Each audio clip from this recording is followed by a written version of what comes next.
जी नाज़रीन, इस वक्त आप देख सकते हैं इस्लामाबाद प्रेस क्लब है यहाँ, और प्रेस क्लब के सामने एक बार बुरा एहतजाज किया जा रहा है। और आप देख रहे हैं कि वर्कर की और रहनुमाओं की बड़ी तादाद यहाँ मौजूद है। औरतें, बच्चे और बड़े जवान सभी यहाँ पर मौजूद हैं और अपनी अपनी हिस्सा डाल रहे हैं इसमें एहतजाज में। धांधली के ख़िलाफ़ ये एहतजाज है।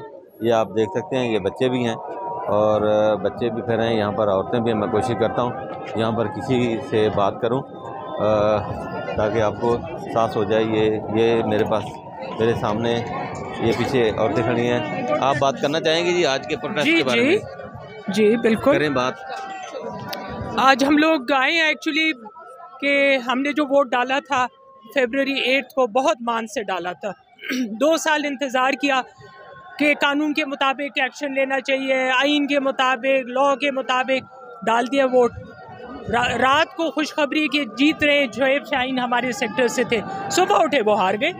तो दिस इज़ नॉट एक्सेप्टेबल। ये पता नहीं पहले सालों में होता होगा और मे बी हमसे पहले जो लोग थे वो एक्सेप्ट कर लेते थे, लेकिन we are not going to accept this at all, because हमने भी लॉ फॉलो किया है। तो किधर गया वो वोट? मैंने तो नहीं डाला था। वो कौन है, Tariq Fazal Chaudhry? I never voted for him. तो how did he win from पता नहीं 50,000 वोट्स और गॉड नोज व्हाट?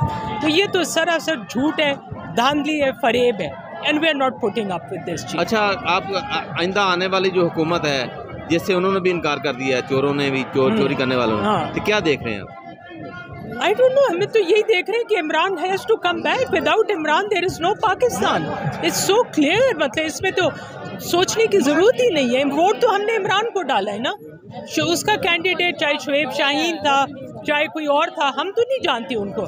हमने तो इमरान को वोट डाला है, and we want to see him back in the prime minister's place. अच्छा, आज कमिश्नर ने, रावलपिंडी ने भी एक ज़बरदस्त धमाका किया है। हाँ। तो आप इस धमाके को, उसको गिरफ्तार भी कर लिया गया। हाँ। तो क्या कहेंगे आप? आई डोंट नो, मुझे तो फ्रैंकली स्पीकिंग इनके ऊपर बिल्कुल भरोसा नहीं है। ड्रामाबाजी बहुत करते हैं। अल्लाह जाने उन्होंने अवाम का मूड देख लिया है कि अब मूड में नहीं है। तो पहले तो कभी भी नहीं होता था, धांधली होती थी, लोग चुप करके मान जाते थे। उसके डर से उन्होंने सोचा है कि ज़रा सा एक ड्रामा कर ले। Anything is possible, I don't know. और मे बी उसका, कमिश्नर साहब का ज़मीर जाग गया कि लोग उसको सीधा कर देंगे। इतनी आसानी से नहीं है कि जिसने आपने धांधली किया चलो फॉरगेट इट, अब कल नया, tomorrow is a new day.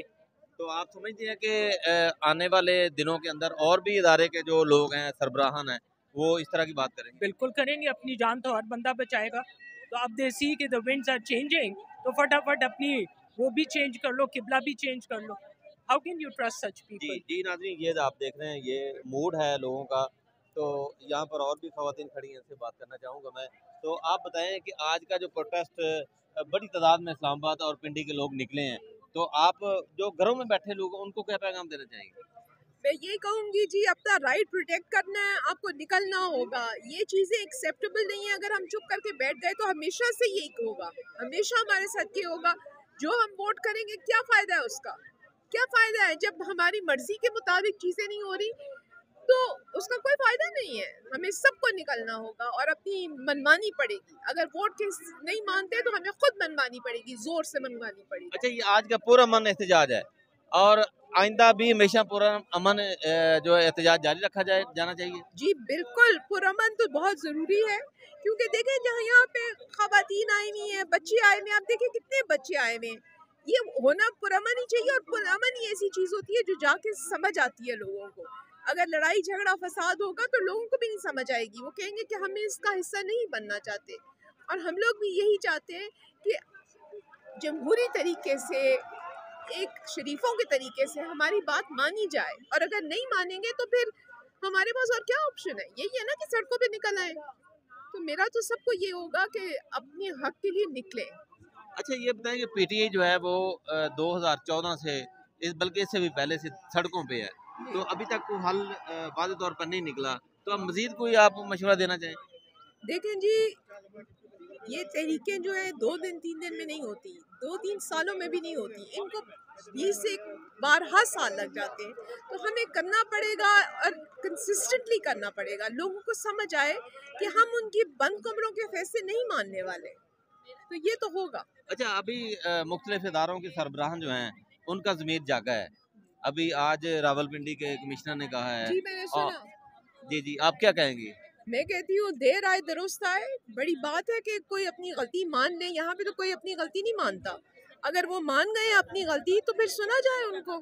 तो बाकी को क्या करना चाहिए? अब एक बंदा इतना कुछ कह रहा है, कमिश्नर है आखिर रावलपिंडी का, तो बाकी जो लोग हैं अदारों के सरबराह हैं उनको क्या करना चाहिए? भाई अगर उनकी ज़रा भी उनमें उनका ज़मीर है तो उन्हें चाहिए अपनी ज़मीर की आवाज़ सुने और बोल उठें।